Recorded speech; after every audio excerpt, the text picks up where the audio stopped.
your worries behind and join us for a special behind-the-scenes story of the making of Walt Disney's merry masterpiece, Fun and Fancy Free. Now, what kind of a title is that? Fun and Fancy Free. Walt Disney's 1947 feature, Fun and Fancy Free, is composed of multiple segments, a format called a package feature. The two stories, Mickey and the Beanstalk and Bongo, were originally developed as full-length feature films. Here's the behind-the-scenes story of how they were paired up to create a fun and fancy-free feature. Walt had been building and building and building on his success. Each film a stepping stone, starting with Snow White, moving on Pinocchio, and then The Incredible Experiment of Fantasia, and then Dumbo and Bambi. To keep his successful film series going, Walt Disney was constantly on the lookout for stories to bring to the screen. We were going to do Jack and the Beanstalk, only make a feature out of it. Disney was certainly familiar with the classic fairy tale of Jack and the Beanstalk. He had used the well-known story as the basis for a 1922 silent cartoon produced by his Laugh-O-Gram Film Company in Kansas City. Unfortunately, no prints of this film are known to exist. In 1933, he revisited the tale in Giantland, a short with Mickey Mouse assuming the role of Jack.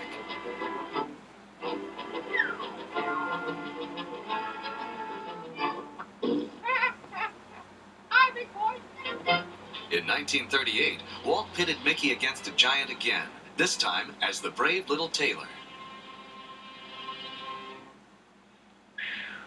Everything he did in the past, he would bring up forward into the present to perfect, which he did in the case of Jack and the Beanstalk. With his experience as an adversary to giants, Mickey was a natural for the lead in this giant new feature-length film. His co-stars would be Donald Duck and Goofy. It gave a feature film appearance to Mickey and Donald and Goofy. Now, these were worldwide stars, you know, great cartoon stars known everywhere, but they were known for their short subject. Mickey had finally broken into feature films in Fantasia, but it was never really considered that they would carry a feature film until this one came along. Development of Mickey and the Beanstalk as a full-length feature began on May 2nd, 1940. During that year, Walt Disney and several of his key storymen developed many of the ideas that would be contained in the finished film. The growth of the beanstalk while Mickey, Donald, and Goofy are asleep. The gags at the giant's dinner table. And the role of the singing harp. At this same meeting, the suggestion was also made to use Foulfellow and Gideon from Pinocchio as the phonies who swindle Mickey out of his cow. A wooden boy. Since they don't appear in the final version, just who does Mickey trade his cow to in exchange for magic beans? What do you mean, beans? Here is the answer, in a never-before-seen sequence developed in 1940, but dropped when the story was tightened for Fun and Fancy Free. Come forward, please. Your Majesty. What errand brings you here? Well, Your Honor, Your Majesty, it's about this cow. For me? Oh, thank you, sir. How very generous of you. Well, Oh, but my good man, I couldn't think of taking your cow. Such generosity must not go unrewarded. Let me see. Oh, yes, here, a family heirloom, one of the last. But really, what's in it? Beans. Beans? Yes, magic beans. It has a beautiful legend. Let me read the legend to you. Faithful subject, good and kind, if fame and fortune thou wouldst find, O mystic spirit of ancient queens, shh, plant with care these magic beans. Archival evidence of the early development of the feature version of Mickey and the Beanstalk ends in the summer of 1941. At the same time, work on Bongo was begun. The story was written in 1930 for Cosmopolitan magazine by novelist Sinclair Lewis. Bongo was an unusually light-hearted story to come from Lewis, who was the first American to win the Nobel Prize for Literature. What happened was that Walt suggested Bongo, and we read it, and we felt that wasn't quite suitable to us. and we wrote a little note refusing to make it and work on it. And of course, to our everlasting disgrace, it turned out to be a very cute picture. Since Bongo was a circus bear, there were early story notes suggesting that Bongo might even be a follow-up to Dumbo, using the same circus settings and some of the supporting cast, including the gossipy elephants. Aren't they funny? Early story sketches show a character design for Bongo that differs radically from the final one. The female bear who catches Bongo's eye went through similar revisions, as well as a couple of name changes, from Susie to Silverear to her final name, Lulubelle. Bongo's nemesis, Lumpjaw, was always a big hulking brute, but in some early designs he wore street clothes. In these early sketches, a few extra characters were present. Bongo had a chimpanzee for a valet, first named Beverly, then Chimpy. In addition, Bongo and Chimpy had a series of comic encounters with a pair of mischievous country cousin bear cubs. A partially completed script of Bongo was delivered on Monday, December 8, 1941, the day after the attack on Pearl Harbor. Just as Bongo and Mickey and the Beanstalk were at the height of their development, the world changed.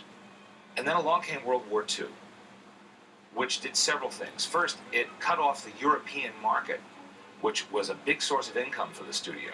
Secondly, it took a lot of the artists and drafted them, so they lost a lot of their talent. And then finally, the Disney studio was virtually commandeered during the war to produce war-related films, training films, morale-boosting films, all sorts of films that related in one way or another to the war effort. He had to rebuild his studio from scratch, you might say, after World War II. And it was a tough thing to do. Financially, it was tough. It was tough to get back to where he had been critically, where people were looking to him for new innovations. Walt looked back to Fantasia and the idea of combining unrelated music and story segments into a feature-length film. We had all of these shorts, some of them beautifully done, and so Walt started packaging them together and making them feature length. In 1946, Make Mine Music was released. It consisted of several animated segments featuring popular music of that era, provided by Nelson Eddy, Dinah Shore, Benny Goodman, and the Andrews Sisters. Here comes a cartoon movie from Walt Disney. A lot of people have been waiting for that a long, long time. With the end of the war, Walt revived Mickey and the Beanstalk for his first and most famous star, and decided to pair it with Bongo. The introduction of the lovable little circus bear would make Mickey's return to the silver screen an even more sensational event. Since his debut, Mickey Mouse's voice had been provided by his creator, Walt Disney. He still speaks for me, and I still speak for him. In Steamboat Willie, in addition to speaking for Mickey, I also supplied a few sound effects for Minnie, his girlfriend. Here, in a recently discovered rare film clip, Walt Disney performs as Mickey Mouse with Billy Bletcher in a recording session for Mr. Mouse Takes a Trip. Oh, it's you, huh? Yeah, it's me, I guess. All alone, without your dog. Yeah, all alone. You know, I used to have a little cat once, and when it was left all alone, it'd cry.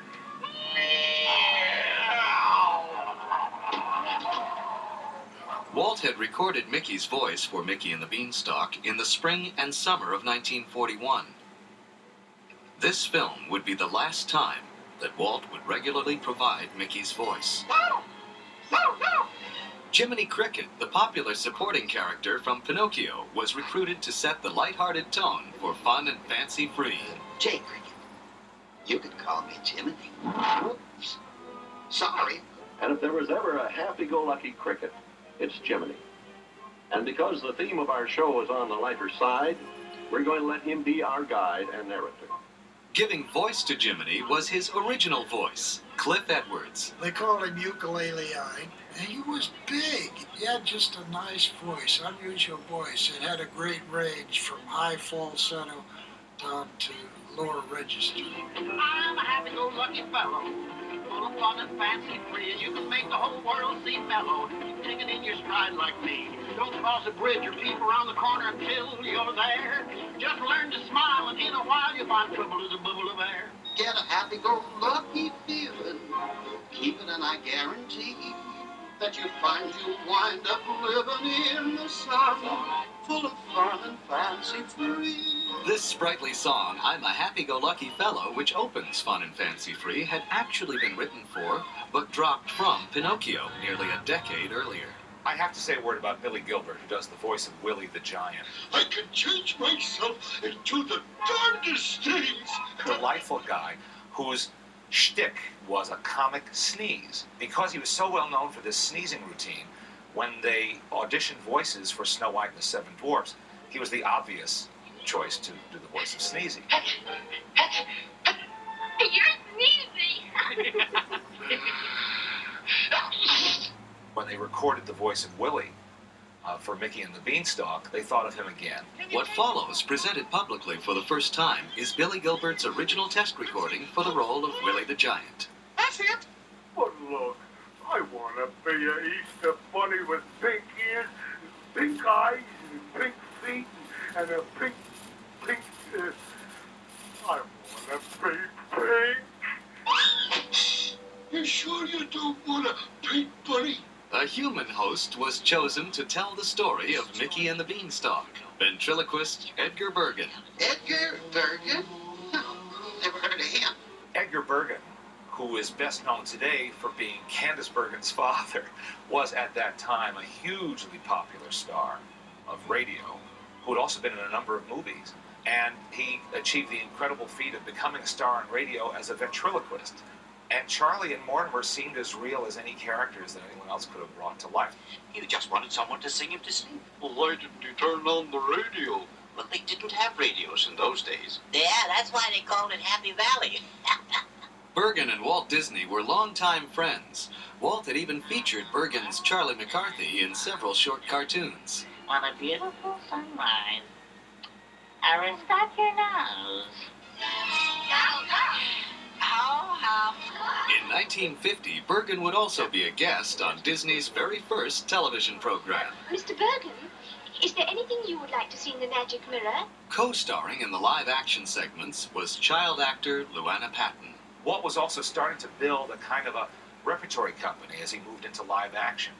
And the first young stars he had were Bobby Driscoll and Luana Patton, who he had found for Song of the South. Telling the story of Bongo was Dinah Shore. Oh, a musical story sung by Dinah Shore. Well, what are we waiting for? Dinah Shore was a very popular singer at the time, had hit records, and also was featured on her own weekly radio show, soon to be a television show. So having her name as the singer-narrator of Bongo was a real asset to the film. This is still the place for a fella like me. Just lazy and loafing and fancy-free. Fun and Fancy Free premiered on September 27, 1947. Package films like Fun and Fancy Free kept the Disney magic alive in the eyes of movie audiences, and with these films, the Disney studio built up its creative strength to produce a whole new series of feature animation successes. For war-weary audiences, Fun and Fancy Free was a refreshing tonic, a tuneful and carefree jaunt with friendly and familiar characters, under the guiding hand of favorite storyteller Walt Disney. The same holds true today. It's just an entertaining film that's really well done. That you find you wind up living in the sun, full of fun and fancy free. Bye now.